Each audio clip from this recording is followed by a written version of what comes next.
Li Tirkiye zivistan veke biharê derbas dibe. Meha borî di nav 52 salên davîn de vek meha herî germ ya kanûnê hat tomarkirin. Meha yekem ya salê çile jî ji kanûnê germtir derbas bû. Germahiya ku di salên borî de li derdorê dibin sifrê de 4 û 5 pileyan da digeriya, ji nişka ve heta 15 pileyan bilind bû. Her wiha li gorî salên borî, barîna baran û berfê jî ji sedî 5 zêdetir da ketiye. Germ û hişkatiya derasayî, metirsiya bandorên qeyrana keşûhewayê anîn rojevê, welatî ji nehatina zivistanê keyfxweş xuya dikin, lê li aliyê din nigeraniyên li ser egera hişkatiya di mehên havînê da hene. Akşama doğru soğur diye montumla da geziyorum. من چاکەتێکی ئەستورم لەگەڵ خۆم هێناوە تاوەکو ئەگەر هەوا سارد ببێت لێبەری بکەم. ڕۆژی وا هەیە بەجلی گەرم دێمە دەرەوە و ڕۆژی وایش هەیە بە تیشەرتێکەوە دێمە دەرەوە. ساڵی ڕابردوو ئەم کاتانە بەفر دەباری. Her şey batmış. Me sürüşta xuya bi hişt xirab kir. Hê jî em nizanin tesarruf bikin.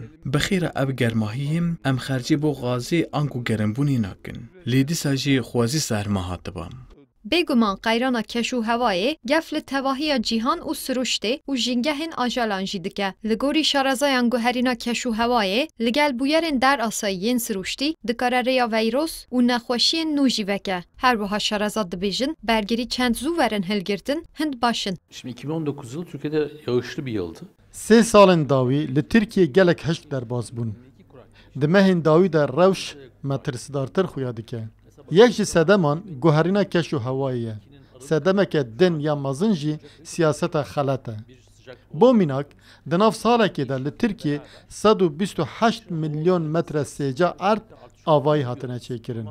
Dema ku qîr û beton zêde dibe, baran kêm dibe.